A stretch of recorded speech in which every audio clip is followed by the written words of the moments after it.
Olá, eu sou a Manola, estou aqui com a Paula Ribeiro, nutricionista, agricultora, nutricultora, Paula. Exatamente.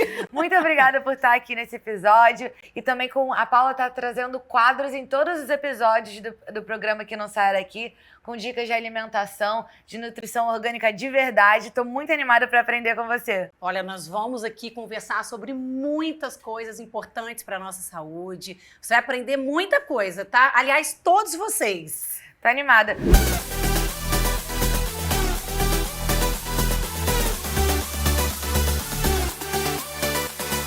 No nosso podcast, Que Não Sai Daqui, a gente gosta muito de falar sobre liberdade, amor próprio, autoestima, relacionamentos, todos esses temas que ajudam no nosso desenvolvimento pessoal.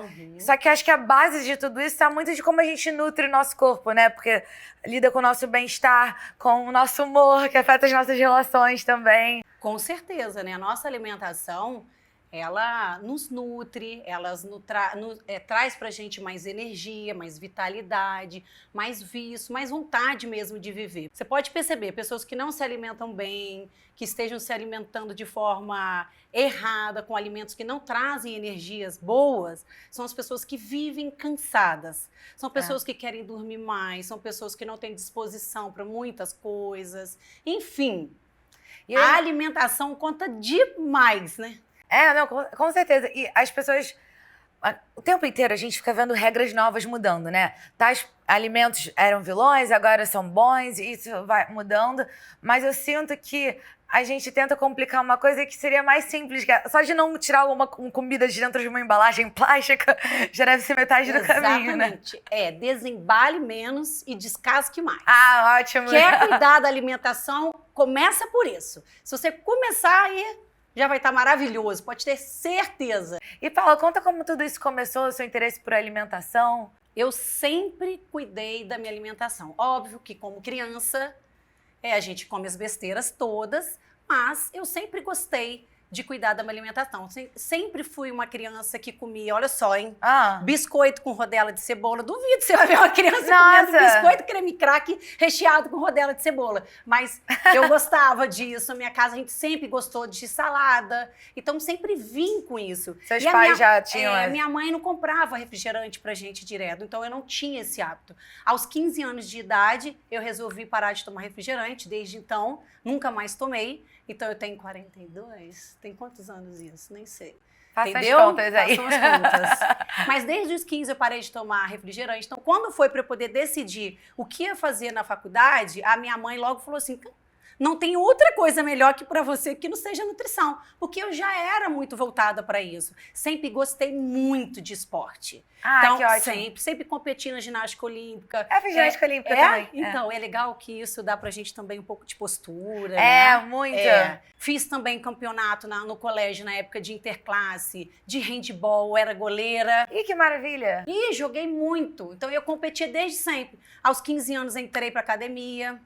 Já comecei com a musculação, desde os 15 eu também faço aí a academia, né? Eu vou à musculação, fiquei só um período sem musculação, quando eu descobri que eu tinha problema de coluna, e fiquei uns 4 anos parado, tentando voltar, mas fazia pilates, RPG, para trabalhar por causa das dores. Mas sempre fui muito voltada para essa questão de alimentação e de esporte. E outra coisa, depois que veio essa moda aí das marmitas, né? O pessoal marmitava, eu sempre vivi isso. Que pensa, eu com 15 anos já levava pro colégio meu lanche. E um lanche natural? E era um lanche natural. Levava sanduíche natural. Então, assim, que ótimo. Aí um dia eu levava, um dia uma outra amiga da época que levava. Então a gente ficava revezando quem que ia levar o lanche. Pra poder interagir. Isso apoia, né? Bons hábitos, ter pessoas que compartilham desses bons hábitos. Porque se for deixar pra escolher na hora que a gente tá com fome, a tendência de fazer uma escolha errada é grande, né? Enorme. Então, se você tiver na sua casa besteira, na hora do desespero, você vai pra besteira. Então, besteira a gente não tem que ter em casa. Besteira você tem que sair pra buscar. Aí dá preguiça. Pô, tomara. Às vezes a gente tem uma energia pra buscar. Mas olha só, mas isso é pra qualquer pessoa. É muito difícil você ter em casa alguma coisa que você goste muito. E não comer. E não comer. Aquilo parece que fica martelando na nossa mente. Tá no armário, na tal prateleira. Verdade. Você falou que na sua casa, quando você era criança, não tinha essas coisas. Na minha também não. Mas aí eu ia buscar na da minha avó. Entendi. E a minha avó guardava o biscoito que eu gostava para os outros netos não verem. Nossa. Pra eu ter o meu ali no lugar secreto nosso. Ela cooperou, então, né? Aí, ó. Mas vó é pra isso, né? Vó é pra isso Vó é pra mesmo. isso. Diz que vó não é pra educar, é pra atrapalhar Só nessa que a questão. Só que a minha morava três casas da minha, ainda mora 3 casas da minha, então era muito prático. A minha avó também fazia, e meu avô era muito bom em doce. Aí ele fazia doce, ele escondia, mas ele escondia de um jeito que o que era pros netos já acharem, entendeu? Ah, entendi, só pros pais não acharem. É, isso aí. Só que se você não tiver na sua casa, você não cria esse hábito tão assim. É verdade. Porque eu também era uma criança difícil de alimentar, eu não gostava de comer nada. Mas isso que você falou da musculação, eu comecei com uns 17 e também foi por conta de um problema da coluna. Eu vi que eu tinha hernia de disco lombar com 17 anos na época da escola, eu acho que por mochila muito pesada. E aí foi emagrecer e fazer musculação que a minha hernia deu uma regredida. Então faz muita diferença, né? Muito fortalecimento, né? E às vezes a gente acha que, tá com alguma lesão, tem que ficar parado, mas não, é se movimentando que às vezes a gente melhora com todo, claro, com os cuidados. A gente tem que ir adaptando, né? Então eu no caso, eu estava com 34. Quando eu descobri o problema de coluna. Com muita dor de cabeça, já não conseguia dormir direito. Cervical que você tinha problema? Aí fui fazer exame, aí eu tinha hérnia de disco na cervical, aí ia embora. Aí eu tenho artrose na cervical e na lombar. Uma coisa puxa a outra, né? Aí eu fui tendo... uma coisa foi puxando a outra e foi tendo um monte de problemas. Fiquei parada fazendo RPG e pilates, parada da musculação, não da atividade em si. Mas aí para eu conseguir voltar para musculação mesmo, eu demorei uns 4 anos. E tem que ter essa paciência, né, pra você se preparar. Comecei do zero. Para quem treinava assim muito, muito, muito, quando eu voltei no zero. Tão no zero que às vezes assim, agachamento eu só fazia uma repetição. Jura? Porque eu não aguentava, meu joelho doía tanto, que aí começou a doer outras coisas, né? Que eu não conseguia executar. Então eu fui treinando. Hoje eu já consigo até agachar com peso. Em um passo de cada vez, porque também tem gente que não tem essa paciência. Eu tenho amigos que faziam crossfit. Não que o crossfit seja o problema, mas se você não aprende o movimento primeiro e já vai botando carga, é muito provável que você se machuque, né? A gente tem que saber até esqueci agora a palavra, a mecânica do movimento, nem sei se é isso que fala, mas a gente tem que saber... corporal, a execução. Essa execução certa, né? Às vezes a pessoa começa a ficar cansada, começa a compensar errado. Nessa de compensar errado, a gente começa a atrapalhar aí a nossa coluna. E o Pilates ensina muito isso, porque às vezes você vê, eu vejo o pessoal malhando na academia, tipo, assim, e no Pilates com essa coordenação com a respiração, na verdade, você fazer mais devagar, você ativa muito mais os músculos, né? Gente, o Pilates mata, tá? Já fiz. Não vou fazer o Pilates, porque o Pilates vai fazer então direito o Pilates. De verdade. Jesus, dói pra caramba. Dói assim, né? Trabalha muito, né? Porque te faz ativar músculos que você nem sabia que existia. No yoga também, eu descobri que eu tenho esse músculo aqui no yoga. Não sabia. Fica doendo a panturrilha, né? Da lateral ainda. Que bom, porque a panturrilha é a nossa bomba do corpo, né? Do retorno venoso. É o segundo coração. Eu faço pra minha avó, né? Que eu sou mexendo o pezinho, pelo menos, né? Tem que trabalhar a panturrilha. Tem pessoas que têm dificuldade de fazer o retorno venoso. Começa a ficar com a retenção de líquido muito grande. E aí depois você fez nutrição, começou a atender? Aí entrei pra nutrição, fiz a nutrição. Saí da faculdade, comecei a fazer as especializações. Então, eu tenho 4 pós-graduações. Que massa. Eu era tão apaixonada em atividade física que a primeira que eu fiz foi nutrição esportiva. Antes de terminar essa faculdade, fiz fisiologia do exercício. Então, levei 2 pós-graduações por um período juntas, quase enlouqueci. Nossa, imagina. Aí, fiz fisiologia do exercício, só eu de nutricionista na sala de educação física. Aí, aprendendo sobre contração muscular, como é que acontecia, para eu saber quais são os tipos de alimentos que eu tinha que colocar em cada fase do treinamento de força, de resistência, né? Porque você vai fazendo a periodização no treinamento, então eu tinha que trabalhar com a alimentação nessa periodização também. Então eu queria entender muito mais, entrei para fisiologia. Isso deixa eu entender, quer dizer que certos momentos, digamos, um ciclo de treino tem momentos mais intensos, tem certos tipos de alimentos e outros? Aí eu entrei para fisiologia para entender muito bem sobre como acontecia isso. Né? Juntando com a alimentação esportiva, eu conseguia trabalhar isso com meus pacientes. Depois disso, entrei para nutrição clínica estética. Então, fui trabalhar essa parte de desordens aí estéticas, né? Celulite, estrias, como que a alimentação poderia ajudar. Na minha 4ª pós-graduação, que foi de fitoterapia, aí eu comecei a mexer, Foi aí que começou. A partir das plantas. Das plantas, porque eu fiz a fitoterapia, na época, o Conselho de Nutrição obrigava a fazer para a gente poder prescrever. Poderia prescrever chá, mas não fazer a formulação. Ah, tá. E aí a minha vida mudou.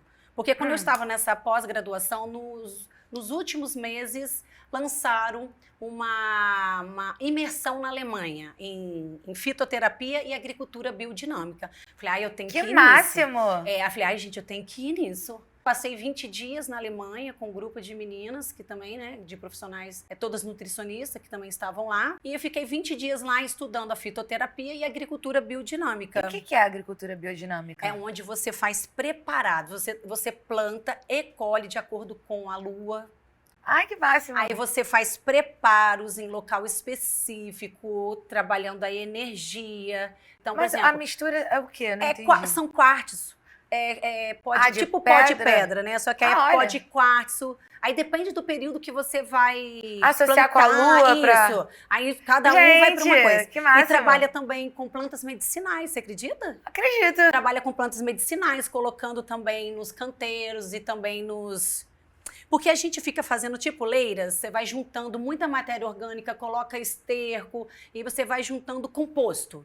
E eles trabalham esse composto colocando essas plantas medicinais. Tudo respeitando o ciclo natural das coisas. Então a agricultura biodinâmica ela é toda voltada para essa questão de lua, de energia, das plantas. Nossa, isso é incrível, porque...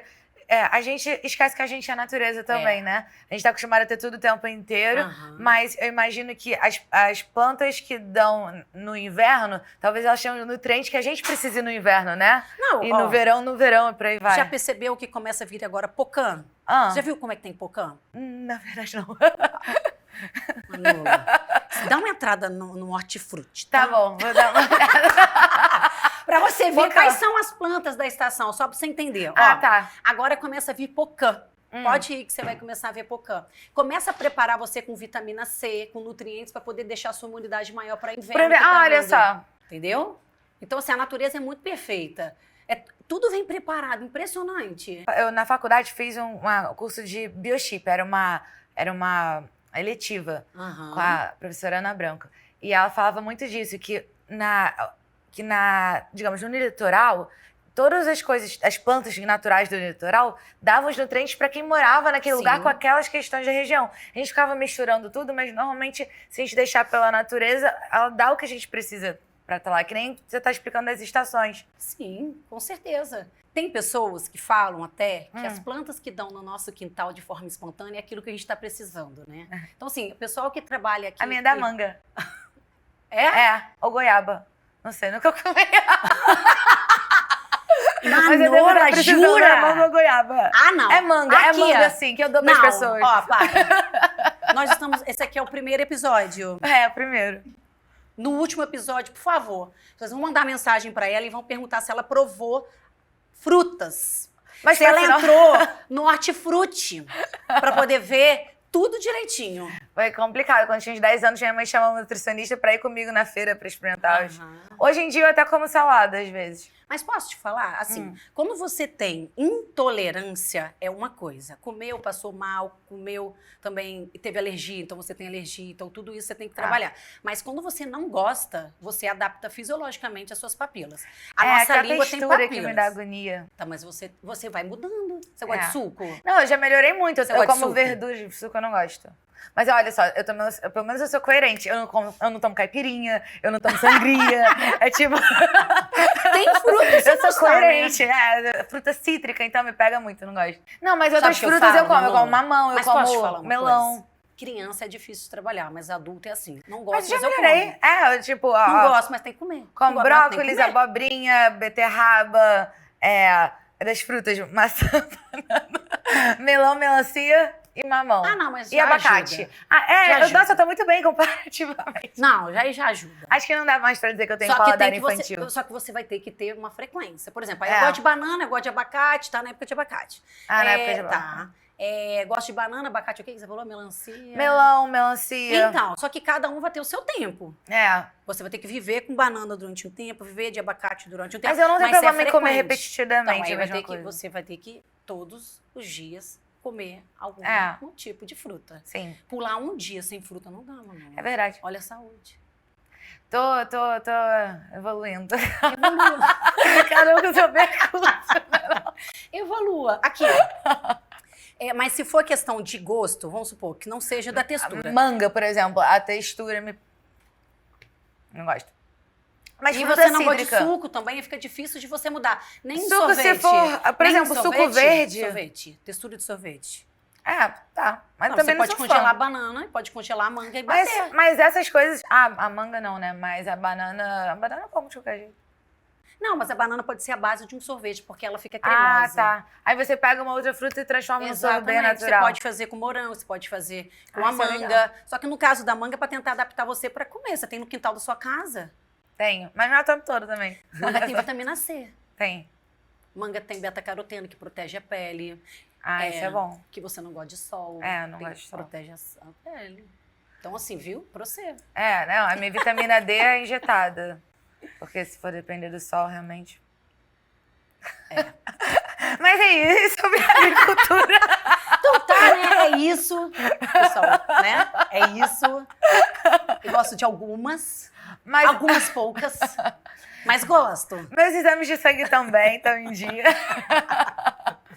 Mas aí depois você voltou pro Brasil e implementou isso que você aprendeu na Alemanha? Então, aí me despertou a vontade de ter uma plantação. Eu fiquei muito impressionada. Eu acho isso o máximo. Porque eu fiquei muito impressionada lá. Porque todos os lugares eles aproveitam. E a gente aqui tem um monte de lugar ocioso. Aproveita, tipo, qualquer pedacinho de terra já Qualquer estão pedacinho plantando. tinha alguma coisa. Eu falei, gente, o Brasil lotado de terra parada. Porque tudo bem, você pode ter um terreno, vai plantar, vai construir daqui a 5 anos, mas daqui a 5 anos você já produziu tantas coisas, tantas frutas, você podia ter deixado lá produzindo, sabe? É verdade. E as pessoas ficam ali ó, só com terreno baldio, né? Mas aquela coisa só. É fácil o terreno, tipo, é muito fácil um terreno ser fértil, porque às vezes um terreno...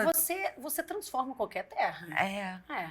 Porque você vai trabalhar onde você vai plantar. Você pode não conseguir trabalhar tudo, mas se você fizer um círculo e aquele círculo, você conseguir trabalhar com matéria orgânica, com boa terra, botar esterco...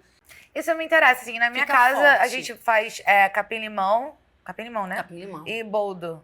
Aham. Mas eu queria fazer outras coisas. Uma vez eu comprei uma coisinha de morango, só que aí só nasceu que já tava lá e depois morreu. Depois morreu. Eu não- É porque morango é difícil. Não é que fácil. bom que não é minha culpa. Não é. Ufa, né? Pelo menos isso. Tomatinho cereja. Não, mas é assim, fácil, difícil né? mesmo. O morango não é fácil. Eu até tenho um espacinho de quintal, mas eu conheço gente que tem várias hortinhas, principalmente de tempero, dentro de apartamentos, sabe? Então, realmente dá pra otimizar muito lugar. Com certeza. Não, e agora já vende uns vasinhos. Eu tenho bambu. Auto-irrigáveis, né? É que eu acho que o nome da marca é bambu, alguma coisa que eu comprei um que já vinha parada lá. Tipo, Não é uma coisa assim. auto-irrigável? É auto-irrigável. Então não vai morrer de sede a sua. Eu só não cheguei a Esse instalar. problema ela não vai ter. Mas também dizem que se botar muita água, né, afoga. Eu tenho uma amiga mas querida. aquilo dali ele vai no ponto. A não ser ele- que seja planta que não gosta mesmo de água, você vai perceber que ela começa a ficar feia. É complicado. Hoje em dia, né, dizem que a galera tá tendo menos filho pra ser mãe de pet e a galera que era mãe de pet tá sendo mãe de planta. Entendi. Aí eu recentemente comprei minha primeira planta. Aí eu penso, né, eu converso com ela, dou uma borrifada. Mas que dizem que a gente começa a ver que a gente tá ficando velho quando a gente começa a gostar de plantas. Eu já tô me sentindo idosa. O meu feed do Instagram tá uma loucura.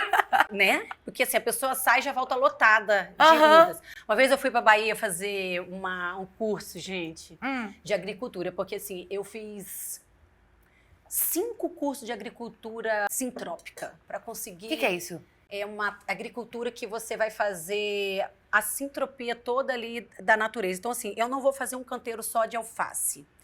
Eu venho com bananeira, árvores que vão dar madeira, então eu posso colocar um eucalipto, eu posso colocar uma outra frutífera, eu vou fazendo um ambiente de natureza ali, de floresta. Aí você vai mantendo podada e nesse meio você vai plantando a sua comida, né, as suas verduras. Máximo. Então você tem linhas de árvores, frutas, né, o que você escolher ali, e linhas com a sua horta. E são várias coisas no canteiro.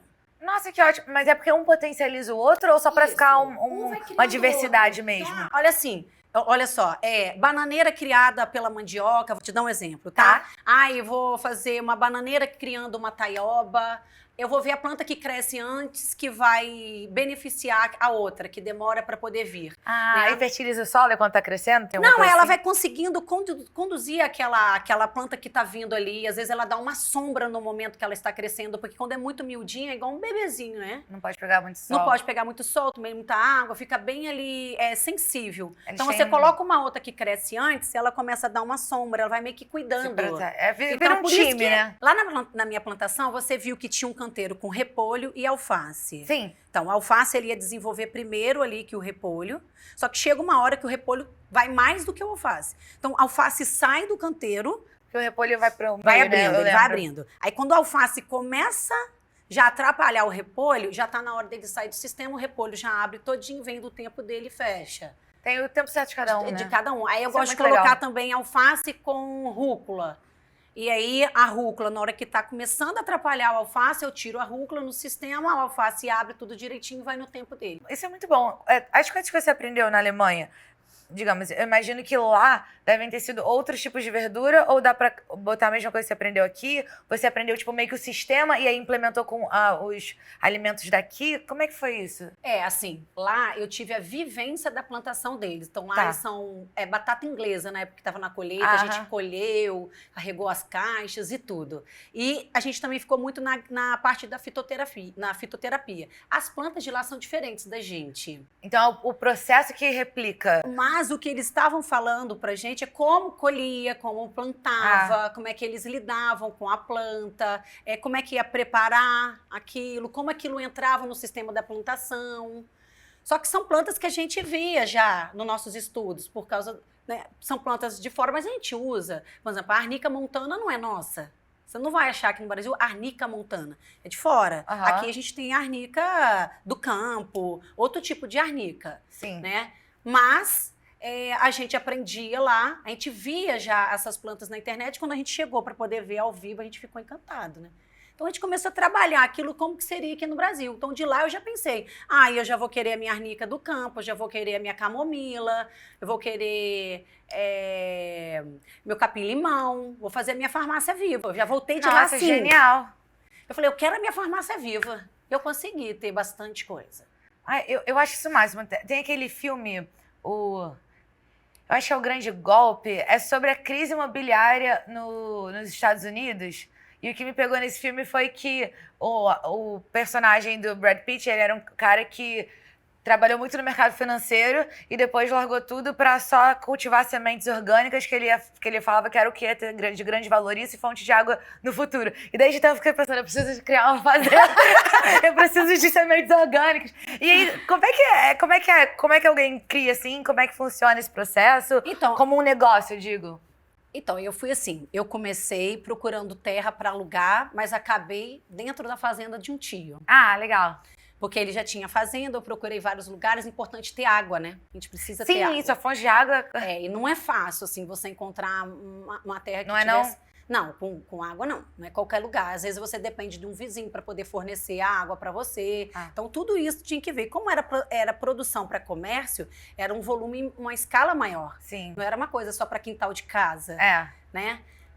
Mas aí eu procurei e acabei dentro da fazenda do próprio tio. Aí lá tinha água, já estava tudo certinho. Ó, eu voltei em agosto, fiquei 20 dias lá, voltei em agosto. Dia 16 de setembro de 2015, eu comecei o primeiro plantio. Nossa, super rápido. 30 de outubro, 44 dias depois, estávamos nós já entregando as sacolas para os clientes. Nossa! 45 dias. 45 dias. 44, 45 ali. De plantar para colher. Aham. Porque, assim, conseguimos alface, conseguimos rúcula, rabanete dá em 30 dias. Ah, é? Sabe o que é rabanete? Sei. Tem uma grande amiga que ela levava pra escola. Rabanete. Ela era a única que levava. Todo mundo lembra dela. Mostarda. Mostarda eu colhi lá. Colhi com as minhas próprias mãos. Exatamente. Que vocês veem. Exatamente isso. Paula me ensinou a pegar da terra, foi incrível. Passei o resto da semana comentando que eu tirei uma folha de mostarda do pé. Foi um acontecimento, gente. Ela colheu uma folha de mostarda. Saí da minha zona de conforto, me senti campestre. Pronta pra dominar o mundo. Não, aqui. Agora fala então, na hora que você tava mostrando a folha de mostarda, o desespero que deu. Conta. Porque eu tava assim, né, concentrada. Pra ver se eu fazia a coisa certa. Aí tinha, tipo, um dente de ler alguma coisa aqui. Não, gente, era semente de um capim. Aí O desespero da pessoa foi assim. Aí eu falei, não, peraí, é só uma semente de capim. Arranquei pra ela. Ela, ufa. Calma, natureza. Chega Já devagar. achei que era um bicho. Não, detalhe, eu fui numa vibe tipo, countryside, sabe, balneário, fui de rasteirinha, com o vestido longo de linho, pensando nessa vibe campestre. Ai, graças a Deus a Paula me prestou a botina, né? Porque era úmido da parte da horta, você chega e enfia o pé. Eu fazia aula de francês. Normalmente os cursos que eu fazia há muito tempo é porque a cantina era muito boa. Eu fiz balé há 11 anos porque o brigadeiros lá era muito bom. Aí francês também. Só Deus. Comecei com 9 anos até os 16. Me formei tudo porque a mulher do zelador falava fazer um bolo de cenoura com chocolate, que era uma coisa. Aí eu comprava sempre. Tinha cenoura. Tinha cenoura, já minha cota Né? de verdura, com certeza. Aí eu tava comendo meu bolo, eu tinha uns 10 anos, e meus amigos... O pessoal da Implica e tal. Aí foram botar uma barata de plástico aqui no ombro. Aí eu vi assim, juro, o tempo de eu ver, eu entendi que era de plástico. Só que o meu corpo, ele já jogou o bolo pra cima, eu caí e gritei. Só que como eu vi que era de plástico, eu não gritei, ai, uma barata, eu gritei, meu bolo! Ai, meu bolo! Olha o desespero da pessoa, gente, com doce. Ai, foi horrível, pessoal, todo mundo me zoou, por isso que não é barata, é meu bolo. Aí vendo, e pelo menos tinha cenoura, né? Eu, por exemplo, gosto de McDonald's, mas todo mundo sabe que eu sou embaixadora do McFish. Quando o McFish, ele ficava no cardápio, minha mãe sempre evitava que eu não comesse fast food. Então ela achava que tudo bem eu comer o McFish desde que eu não pedisse com refrigerante, desde que eu não pedisse com batata frita. Aí eu toda semana ia lá, porque era o dia da folga da minha babá. De noite, é quarta-feira. Aí era o dia do McFish.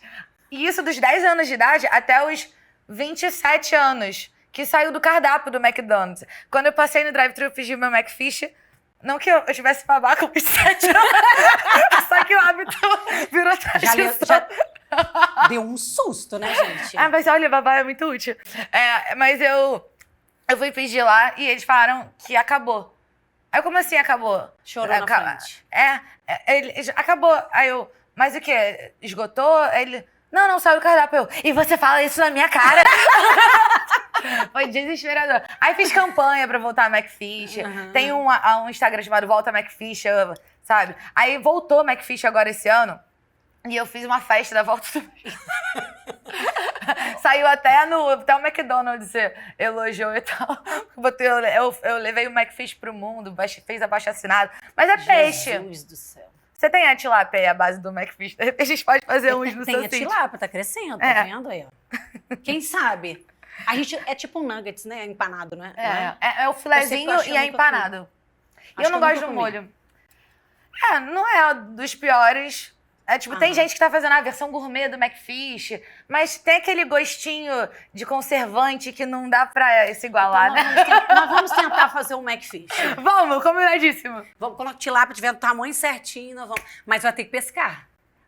Aqui. Eu topo. Mas aí você bota a calça e bota, né? Vou botar a calça e bota. Tô pensando na roupa. Protegidinha. Vou pescar. Aí você vai ficar lá pescando, aí a gente vai limpar. Pra dar, né?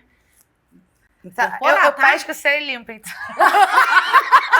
Vamos fazer um trabalhinho. Esperta pra caramba! Mas não tem problema, eu limpo. Se você me pescar, ensina, eu vou limpo. querer aprender. Tá, aí você cozinha. Tá, não, cozinhar vai, a gente chama um terceiro. Então tá. Combinado. A gente chama outra pessoa, então, pra cozinhar. Fechado, Combinadíssimo. hein? McFish caipira, né? Vocês vão ver esse vídeo ainda no YouTube. Não, vou ter que fazer outro molho. Qual é o molho? Eu não gosto do molho tártaro, mas qualquer molho serve. A gente faz um outro molho, então. Tá. O molho eu passo sem molho, então, assim, pra mim não importa. Era o Porque filé o molho com verde queijo. não vai comer, né? Molho verde. Não, Porque tá verde. Ah, não tem isso não. Já, Não, hoje então em tá dia, bom. não. Já tem já Mas uns já 4 foi, né? anos. Já foi, claro, com certeza. Tá, A gente tirar a cebolinha de cima das Vamos coisas. fazer um molho verde com uma planta que as pessoas então não conhecem. Que é qual? Ou é segredo? Ah, Segredo? conta ou não conta? Olha só, a gente pode fazer com carrapicho. Ninguém conhece. Carrapicho. Que pode comer. Não o espinzinho, a folha. Mas a gente pode fazer. Aquele pretinho que fica grudado. Mas a gente também pode fazer de Ora Pronobis, que todo mundo conhece. Quer dizer, você conhece? Não. Não, então não é todo mundo, tá, gente? É Ora Pronobis. Ora Pronobis. Muitos aqui vão conhecer, mas outros não, né? Então a gente apresenta. Eu sempre tô aberta a novidades. Essa é uma pessoa que Odeio gosta aquela de... textura, mas eu estou aberta às novidades, tá? Você era urbana, mas aí sentiu o pé na terra, mudou a vida. Olha, Manola, eu trabalhei 8 anos no Rio, aqui. Trabalhei 4 aqui na Barra, pertinho. Aqui, aquele centro empresarial que tem aqui na Luz Costa. Aham. Ali que fiz Sei. novo, né? Na época era novo, agora já tá passado, né? E 4 anos em Ipanema. Então, Ou seja, assim, bem meio da cidade mesmo. nunca tinha tido contato com plantas. Na minha casa da minha mãe, tudo cimentado. A pessoa nunca... Só o feijãozinho do colégio. Você teve essa experiência? Tive. Então, tá bom. Então, aquele feijãozinho que germina do colégio era aquilo. Do resto, nada. Nada de contato. Comecei a ter realmente aí, com a minha plantação, na verdade, quando eu fui para a Alemanha, que foi o que despertou mesmo. É. E aí, depois, não queria mais abandonar a terra. Deve dar uma paz. Muito. E fui começando a diminuir um pouco o consultório, porque na época eu estava com estafa mental por excesso de trabalho, que hoje fala-se de burnout, né? Sim. Mas na época não falava-se isso. Então eu estava com estresse por excesso de trabalho. Então eu estava tendo taquicardia, palpitação, tremedeira dos olhos, não queria mais sair de casa para ir trabalhar, às vezes mandava desmarcar todo mundo no meio do caminho, voltava, ficava dentro de casa, então comecei a ter um quadro um pouco depressivo. Aí fiquei com medo, né, de entrar na depressão com isso, eu fui procurar o médico, então diagnosticou que eu estava com um excesso de trabalho. E foi justamente nessa época que eu comecei com a plantação. Então, uma forma que eu tive de começar a cuidar foi estar mais na plantação, né, com contato com a terra, porque quando você faz terapia, não sei se seu terapeuta ou seu terapeuta já falou de botar o pé na terra. Sim. Que é essa troca de energia, né? Sim. Então, aí eu comecei a ter muito contato com a terra, com a natureza, e isso foi me trazendo de volta mesmo, né? Assim, se reconectando com o seu... Ai, desculpa-me. É porque, na verdade, eu tinha perdido meus 3 avós em 2015, então foi muito difícil para mim. E mais o excesso de trabalho. Então, eu comecei a ter muita, assim... Aí piorou, que eu já estava com excesso de trabalho. E passando por essa perda, esse estresse. Aí fui parando um pouco de atender, parando mesmo. Aí, em 2015, eu diminuí. Em 2016, eu abandonei o Rio, totalmente. Porque, para mim, não dava mais.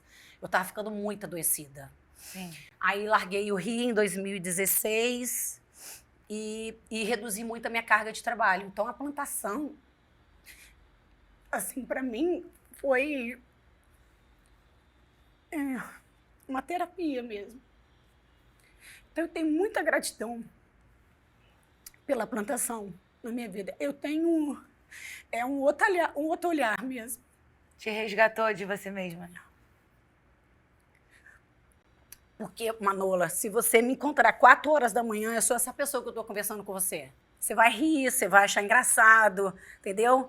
E na época, eu não conseguia sorrir mais para as pessoas. Então, quem me conhecia ficou muito assustado. É difícil de te imaginar, assim, porque você sempre tão cheia de energia. As pessoas ficaram muito assustadas comigo. Não falava para mim, né? Falava com quem estava ao meu redor. Falava, o que aconteceu com a Paula? A Paula está muito apagada. Eu não conseguia sorrir. Eu mal conseguia já sair de casa. Então, eu fiquei ali, na plantação, e fui me reerguendo, né? Nossa, muito poderoso que você conseguiu se dar essa mudança. É uma mudança radical e com coragem. Não, assim, uma pessoa que só vivia de salto alto, só vivia maquiada, só vivia. Hoje, ó, Hoje, antes de vir pra cá, eu estava de bota, de chapéu todo cortado, com a blusa toda coisa, tá? E me arrumei. O chapéu pra aparecer. Olha, gente, me arrumei, botei um saltinho, tô maquiada, tá no cabelo, tá? Mas assim, hoje eu mudo de uma área pra outra ali o tempo todo. Mas antigamente, eu só vivia essa pessoa aqui. Achei lindo isso, porque enquanto você estava cultivando a natureza, as verduras, você também estava se cultivando e se redescobrindo. Ah, mas Deus preparou tudo direitinho, né? Porque Lindo quando eu voltei demais. da Alemanha decidida que eu ia plantar, eu perdi os 3 avós de uma vez só. E eram meus avós que a gente tinha muito contato, porque a gente mora tudo junto. Tudo junto que eu digo assim, próximo, né? Então, meus avós adoecidos, então eu tinha que sair do consultório, eu tinha que ir para casa dos meus avós, né? Dar atenção. A gente fazia rodízio na família, da família, né? Dos filhos, da família dos filhos dos meus avós. A minha mãe, do meu tio, as pessoas iam fazendo esse rodízio. Então, a gente tinha o dia de ficar. Então, a gente tinha aquela rotina com os avós, mas a gente sempre teve contato com os avós. A gente, assim, nas férias de colégio, por exemplo, eram quase 2 meses, todo mundo junto, a gente acampava. Ai, que máximo. A gente acampava, então era todo mundo junto, era tipo tenda de cigano, aquela tenda enorme, com um monte de barraca. Era assim, então a gente tinha muita ligação. Muita. Ai, que bênção. Aí quando a gente perdeu, foi assim, um baque muito grande. Achei que assim, foi muito difícil. E você vive aquilo intensamente. Eu vivo intensamente. Eu amo o que eu faço. Eu admiro isso muito. Eu gosto de gente autêntica, sabe? Que eu amo. Eu tenho paixão pela plantação. Aí a gente agora tá voltando tudo direitinho, fazer plantação para venda de novo. Sábado agora a gente teve a nossa primeira venda, foi um sucesso, tá, gente? Ai, que maravilha. A gente vai aumentar para poder ir... Porque a minha cidade é pequena, né? Mas, mesmo assim, por exemplo, a gente vendeu sábado no bairro que eu moro hoje em dia. Só que tem o centro da cidade e vários outros bairros que querem. A gente não consegue ainda. Sabe o que eles vão fazer? Eles vão encontrar lá no bairro que eu moro, onde o carro tá passando ainda. Olha só. O pessoal vai lá para pegar, porque a gente ainda não tem essa logística de levar a outros bairros. Não só a logística, a gente ainda não tem a produção mesmo. Mas tem uma galera que já vai atrás. Tão desesperado o pessoal fica para comprar as coisas que eu faço. Mas sabe por quê? É porque eu faço com muito amor aquilo. Dá pra ver. Aí faz a diferença. Você essa semana comendo ovo de galinha caipira, mudou meu humor. Aquele ovo laranja. Nossa, a corzinha. Mas com o tempo vai ficar mais ainda, sabe por quê? Eu tô fazendo plantação de urucum para poder fornecer para as galinhas. Porque o urucum também é medicinal, é maravilhoso para trabalhar a parte de medicinal mesmo. É antibiótica, cicatrizante, Olha tudo. Só. Então, gente, colocar para as galinhas consumirem. Eu planto terramicina, que é um tipo de planta com poder antibiótico. Terramicina é de remédio alopático, você sabe, porque é um antibiótico fortíssimo, né? Então, a planta, por ter esse efeito forte de ser antibiótica, o pessoal chama de terramicina. Entendi. É até meio... Não, é mais forte que isso aqui um pouquinho. Ela é dessa cor aqui atrás, aqui. Um pouquinho vinho, ela é mais pro vinho. A gente também dá para galinha... Então, a gente vai fazendo alguns rodízios de medicinais também para elas. E elas ficam soltas. Você percebeu lá que elas ficam... Elas ficam soltas. As galinhas soltas, elas ficam com mais contato com o sol. Aí o ovo tem mais vitamina D, mais beta-caroteno. Elas devem fazer o ovo mais felizes também. Com certeza. Aqui, uma diquinha. Ovo tem que ser armazenado na geladeira, tá? Isso é uma dúvida que eu tinha, porque eu armazenava na geladeira, depois eu vi gente falando que não precisava. Porque diminui, o beta-caroteno vai diminuindo a quantidade de vitaminas que está ali dentro. Então, a gente recolhe os ovos e a gente guarda em geladeira. Eu guardo Só na não guarda em geladeira também. quando a gente quer... Fazer bolo. Não, quando a gente quer que alguma galinha choque. Que alguma galinha choque, gente. Aí a gente não guarda pra colocar, às vezes, em outra galinha. Entendi. Às vezes a gente faz assim, a gente tira... vamos supor, eu quero muito franguinho... Aí você escolhe lá um que você queira, por exemplo. Só que eles não estão naquele momento de chocar. Então, você pega o ovo daquela galinha que você quer ter a cria e bota em outra que tá chocando. Ela vai criar depois. Que legal. Cria. Lá, às vezes, a gente pega o ganso e bota na galinha. Então, a galinha que choca o ganso. Todo mundo se ajuda. É uma cooperação. Adorei. A gente aprende muito com a natureza. Essa coisa de natureza também, eu fiquei chocada numa experiência que eu tive na África do Sul, vendo um safari. Porque é muito claro que na natureza também não tem lixo. Safari é tipo uma pescaria, né? Você fica lá parado até alguma coisa acontecer. Aí, finalmente, depois de 6 horas naquele carro, só vendo inseto. Aqui, a gente vê pela rede social, parece que tá vendo toda hora, então, né? Não, mas é 6 mesmo. horas. Tinha que ver à noite, porque aí tem só a luz do carro do Safari, e aí um bando de coisa acontecendo ali Tem um monte de no coisa. flash o tempo inteiro. Mas aí falaram, vimos 3 leões pegando uma gazela. Aí, vamos atrás da leoa. Chega lá, vê o carcaço da gazela, as leoas entrando pra dentro da mata. Aí, vamos pegar o carro atrás da leoa. Aí vai lá, não achou a leoa, no que volta tem o guepardo comendo, porque o guepardo digere cartilagem ainda. As cartilagens lá. Aí o guepardo some. Aí a gente vai lá tentando achar o guepardo. Não acha, volta, tem as hienas que digerem osso. E aí vai lá procurar as hienas. No que volta tem os urubus lá e depois volta e não tem mais nada. Que como loucura, se nada tivesse né? acontecido. Foi-se. É doideira. risquíssimo. Me marcou muito. Mas não tem mesmo. Não tem lixo. Porque, olha... Depois vira adubo, inclusive, né? Mas na natureza não tem. Se ela quebra, se uma árvore grandona quebra, ela abre uma clareira. No que ela abre uma clareira, ela dá a possibilidade de árvores, sementes que estavam ali, germinar e vir. Então, o que é uma clareira?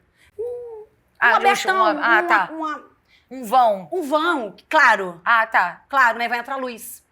Sim, porque a árvore às vezes se acopa grande, grande. Aí ela cai do tá. sistema. Ela cai. No que ela cai a parte dela e cai o que ela vai derrubando, né? E aí ela abre uma clareira. Ali vem semente de outras árvores. Olha só. E aí vai ciclando. E o que ela cai pro chão, ela apodrece.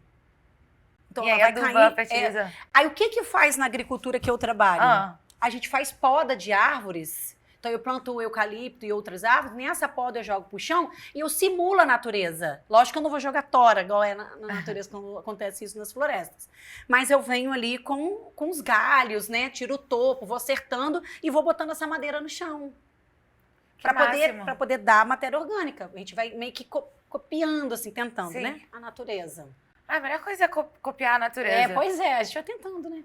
Aí coloca, aí vai adubando o solo. Então, você aduba a sua terra praticamente com o que você tem. No início, eu plantei capim, para eu poder ficar roçando e o capim cair para a terra. Aí plantei bananeira. Quando a bananeira chegou no ponto de ter que manejar, porque a bananeira a gente pensa que planta e não tem que mexer mais. Não é assim. Você plantou, ela cresce, ela vai virando touceira. Só que você tem que ir cortando. Essa touceira não pode ficar muito cheia, porque senão começa a competir para poder produzir o cacho. Se duas começam a produzir juntas, divide nutrientes para as duas. Então, o que era para fazer uma banana gorda, fica duas mais ou menos. Entendi. Comercialmente falando, isso faz diferença. Mas o que é melhor, duas mais ou menos ou uma gorda? Uma gorda. Porque ela fica mais bonita no mercado, as pessoas comem com os olhos. Isso é verdade. Isso é genial. De aprender com a natureza. Eu fiz faculdade de design e se falava muito disso, porque quando a gente faz um projeto, a gente pensa no produto que vai fazer para resolver aquela questão e você tem que validar. E na natureza, tudo que tá lá já foi validado, já viu que funciona. E aí tinha uma aula chamada biônica, que era só para replicar as coisas da natureza. Por exemplo, viram que tubarão não fica doente. Aí foram tentar entender por que o tubarão não fica doente.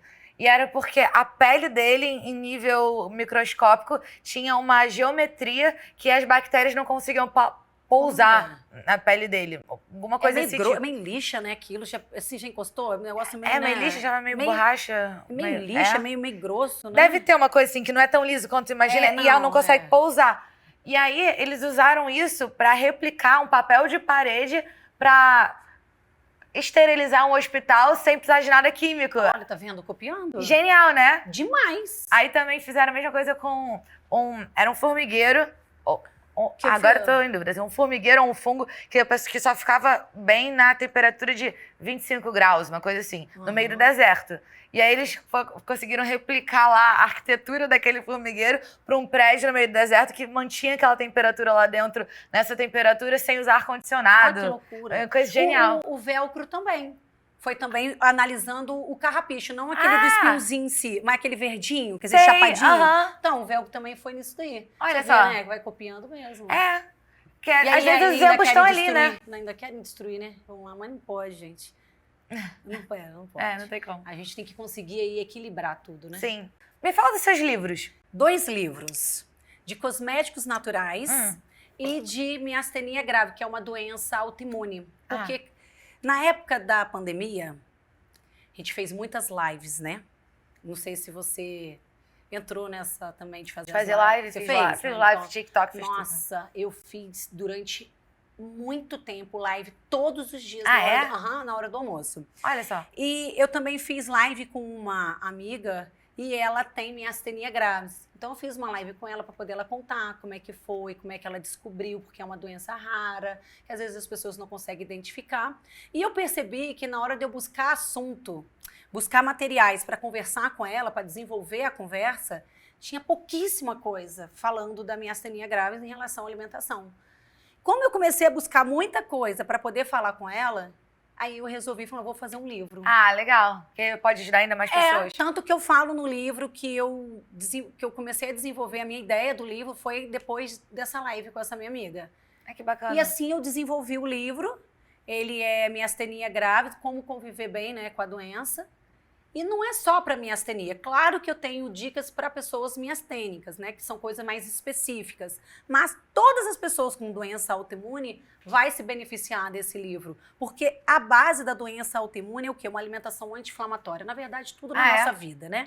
Mas na doença autoimune é, assim, tipo, obrigatório você ter que seguir ali a sua alimentação anti-inflamatória. O que é uma alimentação anti-inflamatória? É onde você vai trabalhar colocando para você ali maior quantidade de ômega 3 do que ômega 6. Hoje em dia a gente consome muito mais ômega 6 através de sementes ou dos óleos em si, que as pessoas comem muita fritura e outras coisas. O ômega 6 é muito abundante pra gente.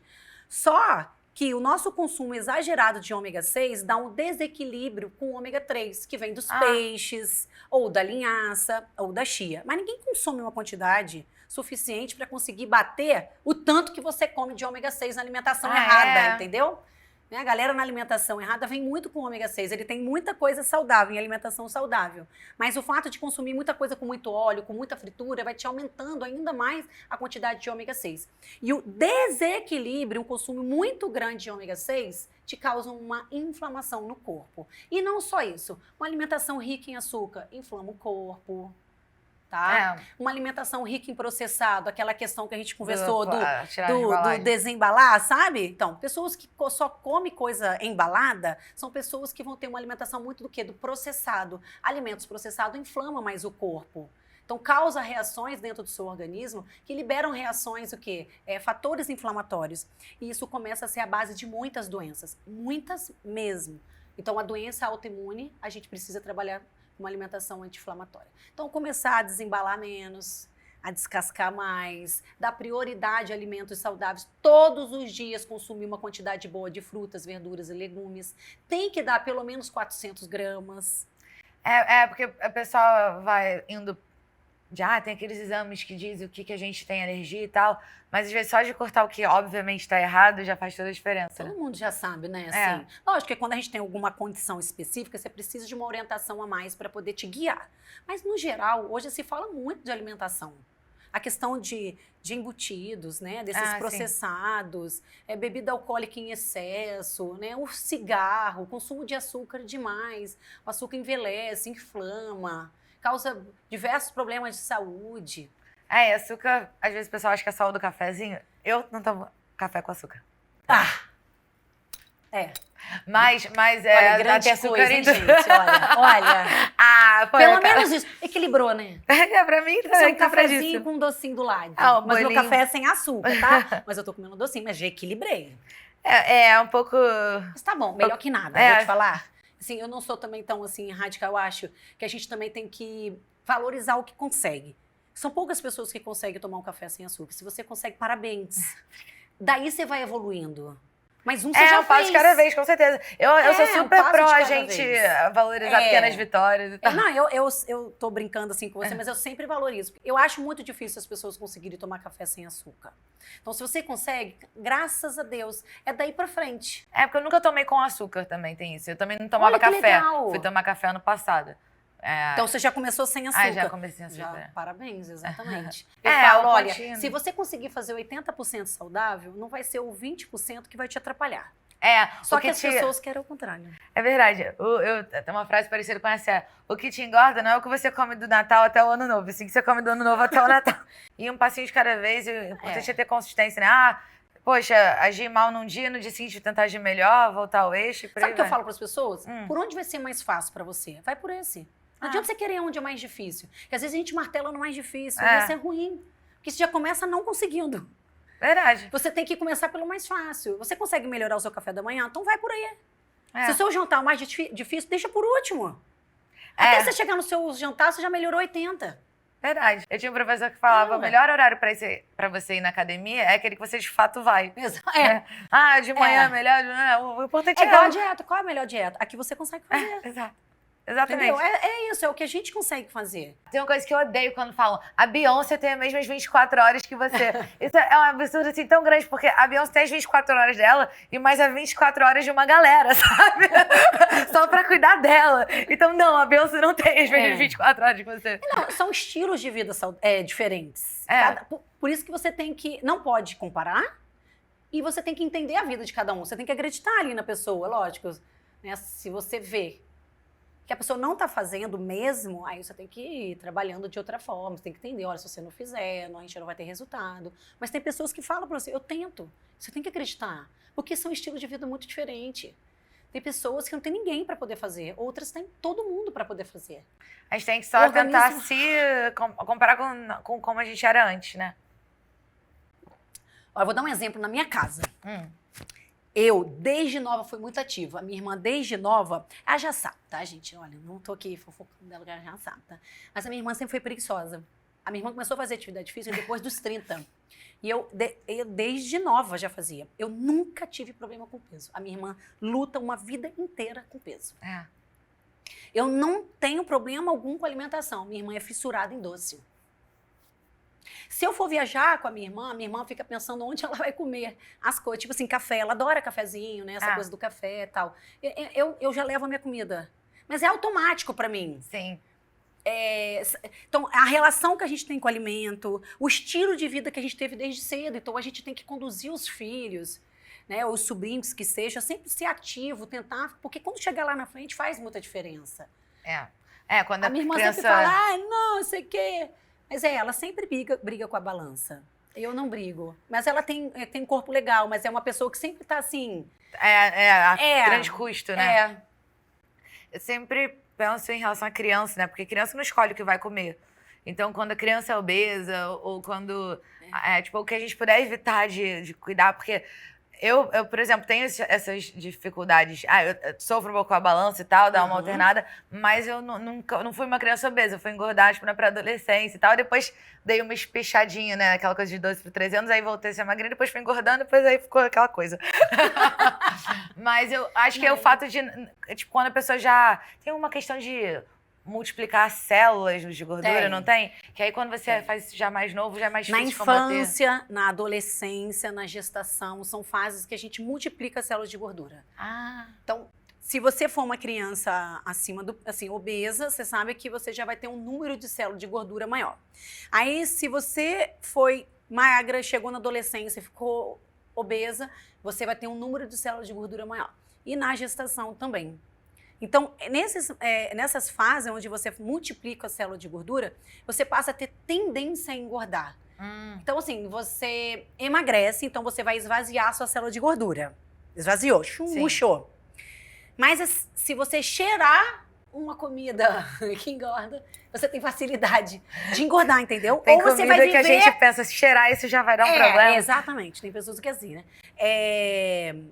E são muitas pessoas que são assim, que têm essa facilidade mesmo para poder engordar e fica lutando, mas é importante a gente ver as fases da vida, quais foram as fases que aumentou esse peso para entender se a pessoa só engordou a célula ou se ela multiplicou mesmo essas células de gordura.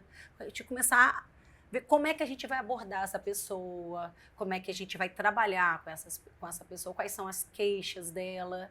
Tudo isso interfere. Na verdade, interfere desde a gestação. A gente tem que perguntar como é que foi a gestação da pessoa, como é que a sua mãe foi quando você estava gestando, quando eu estava te gestando. É verdade isso? Que se ela come mais açúcar, a gente vai ter mais tendência a gostar de açúcar? Se ela teve diabetes gestacional, você vai ter mais tendência. Se ela comia muito mal, você pode ter um acúmulo já de gordura em alguns locais das artérias. Então, assim, a alimentação da mãe interfere muito na vida adulta do feto, da criança. O pessoal às vezes fala, que é genético, mas não é genético. O que passou foi os maus hábitos também. Então, essa coisa de comer para 2 quando tá gestando tem que ter muito cuidado. Tem que ter muita responsabilidade. Porque a vida adulta do filho já tá ali, dentro da barriga. Já tá meio que...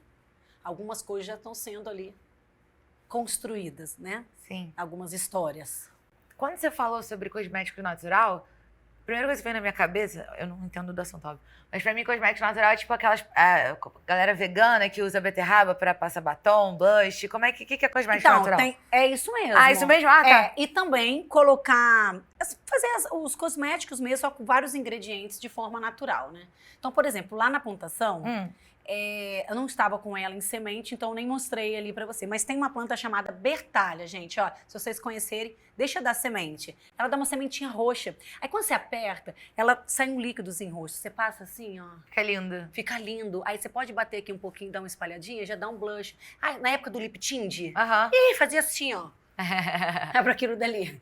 Mas... Você tem isso com o urucum, você tem isso com a semente da bertalha, você tem com a beterraba, você tem com açafrão. São pigmentações que você consegue na hora. Você tirou, você já pode passar que você vai conseguir pigmentar. Então, esse é um. Tem também o genipapo. O genipapo verde, quando aquecido, dá cor azul. Se eu não me engano, é isso daí. Que legal. E quando ele madura, dá cor preta, que os índios usam, né? Pra fazer aquelas pinturas dele. Mas ele verde, pedacinho pequenininho. Se você ferver, por exemplo, no arroz, seu arroz fica azul, seu macarrão fica azul, seu leite fica azul. Então, às vezes, as pessoas fazem pães. Mas aí por gostar da cor. Pra ficar cor ali, pra ficar uma coisa bonita, diferente, né? Fica diferente, um corante natural, você trabalha já com essa pegada mais natural. Nossa, engraçado que eu achava que azul não era uma cor fácil de achar na natureza. A flor clitória, já viu? Não. Azul. E ela, você faz o chá, é azul. Que você lindo. faz as mesmas pigmentações com ela azul e tem também o genipapo. As duas formas que você tem aí, não sei se tem outras formas. De repente, as pessoas aí conhecem outras pigmentações, outras coisas que podem dar essa pigmentação azul, né? Mas o que eu conheço são essas duas. A flor primavera, que é a buganvília, então, ela é alimentícia. Então, você pode... É corante alimentício. Não sabia. Então, você pode fazer o laranja, o vermelho, o rosa. Mas... Quais são? São várias cores. Roxa. Isso, roxa. Você pode fazer as pigmentações do mesmo jeito, botar no arroz, Você vai pigmentando a sua alimentação de forma natural. É muito legal, né? E se você colocar um limão, por exemplo, num chá de buganvília, que é naquela parte que, na verdade, a flor da buganvília é uma miudinha. Aquilo que a gente usa para poder fazer esse corante é aquela parte de corzinha dela maior, que são as brácteas, que é o que a gente vê. O que a gente vê da buganvília, a cor dela ali, a flor, que a gente acha que é a flor, mas a flor é miudinha ali dentro. A flor é aquela coisinha ali, não é? Exatamente, a flor é uma miudinha que tá ali dentro, aquilo dali protege ela. Então, quando você faz um chá, e você vir e espremer um limão, intensifica ainda mais a cor. Fica mais bonito ainda. A acidez intensifica aquela cor. Então, você vai fazendo essas pigmentações e vai utilizando isso também nos cosméticos. Mas aí eu vou contar depois um negócio disso daí, gente, porque a gente... O quê? Mas me lembro de voltar para falar o pó do babaçu, você vai lembrar? Pó do babaçu. Tá. Porque eu me perco, tá? Fui para um congresso, e esse congresso de nutrição, gente, tinha coisas características de cada região do Brasil. E aí tinha a região que estava ali, a Amazônia toda, falando do babaçu. E tinha um mingau de babaçu. Dessa farinha, do mesocarpo de babaçu. Gente, mas eu tomei tanto isso. Pensa numa pessoa que teve uma diarreia no congresso. Eita. Menina, que teve que os outros até, eu digo, não parava. Mas sabe o que é? Não tá acostumada. E isso tem fibras. E o óleo também, né? Não, mas você fica mais ali naquele pó. Mas é a coisa mais deliciosa. Sabe o que eu fiz? Peneirei fininho, fiz pó do rosto, pro rosto. Pó que a gente usa. Não usa pó de arroz também. Olha que maravilha. Tem aquele pó que a gente usa também para finalizar. Aí usei o pó de babaçu. Que então máximo. São coisas da natureza que a gente vai transformando para a parte de cosméticos mesmo naturais. Então gloss, mistura um óleo de pequi, um óleo de urucum, né? Você deixa o urucum curtindo, ou um óleo do... tem um coco também, gente. Falei do pequi, um coco laranja. Tem o Tucumã também, que é laranja. Sim. Enfim, mas não era o Tucumã não, tá? Se eu lembrar, eu falo daqui a pouco. Tá. Que dá um óleo muito laranja. Então você pode fazer um gloss laranja, assim como você pode fazer um gloss rosado aí com um pó da beterraba. Muito se fala de, é orgânico, mas o que significa de fato ser orgânico? Ser orgânico não é só sem química. É sem química, com respeito à natureza, como que você vai lidar com o solo, com o ser humano que trabalha para você. É todo um olhar. Então, assim, você vai plantar sem química, você já é orgânica. A operação como um todo tem que ser orgânica. Quando vai fazer a fiscalização, que eu faço no sistema participativo, são os próprios produtores visitando um ao outro. Ai, que legal. É uma forma mais barata também que tem, né? E a gente consegue abraçar o maior número de pessoas nisso. Talvez trocar figurinha também, né? Muito, a gente troca sementes, a gente troca informações. Tem pessoas que ajudam o outro, se mora perto. Tem pessoas que pegam a produção do outro para vender. Porque o difícil é você produzir e vender. Então tem pessoas que é muito boa na venda. A parte da logística, é isso? A logística é difícil, tá? Assim, porque você demanda tempo para produção. Se você sai da sua produção para vender, você perdeu o tempo de produção. Todas essas verduras que estão vendendo fora da estação, elas estão com coisas químicas para conseguir acontecer isso? Não é que elas estão, mas a probabilidade de ter química é muito maior. E quem trabalha com orgânico tem um desgaste muito maior de mão de obra, porque tem que ficar borrifando o que a gente chama de caldas. Então, misturar água com detergente em um óleo. A gente mistura água com sabão de coco. Lá em casa a gente gosta de usar o sabão de coco. Então, para poder a gente conseguir matar, às vezes, os bichinhos que vão dando nas folhas. De forma natural. Então, você começa a fazer o que a gente chama de caldas. Um chá de cebola com casca de alho, aí vai. Pimenta. Então, você tem que ficar borrifando muito mais tempo. Então, isso te gera muito mais gasto de mão de obra. E quando a pessoa vai no convencional, provavelmente ela vai borrifar também mais vezes. Porque a planta sofre muito mais, porque ela está fora do tempo dela. Mas eu achei o máximo, isso eu não sabia. Não, porque é muito detalhe, né? É muito. Na pandemia, você falou da pandemia, eu estava estudando mais mindfulness.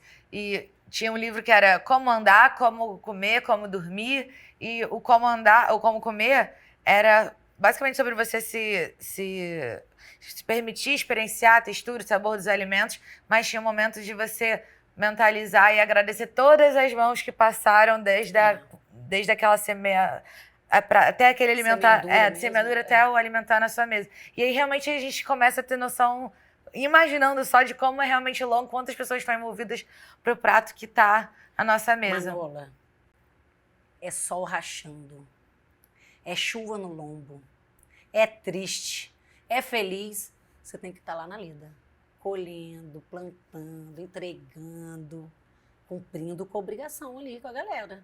Então, assim, a galera que está na cidade não tem noção, o trampo é prazeroso, mas é muito trampo. E, às vezes, as pessoas não entendem. Então, tem pessoas que criticam, às vezes, uma coisa que você fez de tudo para aquilo dali ficar daquela forma. Aí a pessoa fala, nossa, mas tá tão feio. Não tem noção do trabalho que teve para aquilo dali e ela falar. Então, eu ainda, na minha vida, eu tento falar muitas coisas na minha rede social para que as pessoas mudem um pouco o olhar. Eu fico muito feliz que durante essa temporada do podcast, em todo episódio, vamos ter um quadro seu para você explicar mais sobre isso, falar sobre alimentação saudável, sobre esse cultivo de verdade orgânico, que eu aprendi muito hoje aqui. Muito obrigada por ter vindo. Eu que agradeço. E eu tô muito feliz com todos os... Tô ansiosa para ver tudo que vai acontecer ao longo dessa temporada. Acho que a galera vai amar, né? Com certeza, vamos aprender muito. Muito obrigada, Paula. Eu também agradeço de coração essa oportunidade de estar aqui, falando um pouco do meu trabalho, mostrando para vocês e também dando muitas dicas, porque vocês vão utilizar isso na vida de vocês, eu tenho certeza. E além de todos os episódios, o pessoal poder ver o seu quadro, onde mais a gente consegue te achar? Nas redes sociais, então eu tenho meu Instagram, que é Paula Santos.Ribeiro. Eu tenho também TikTok, que é paulasantos.ribeiro1. E tenho o meu YouTube, que é Mundão Simprão com Paula.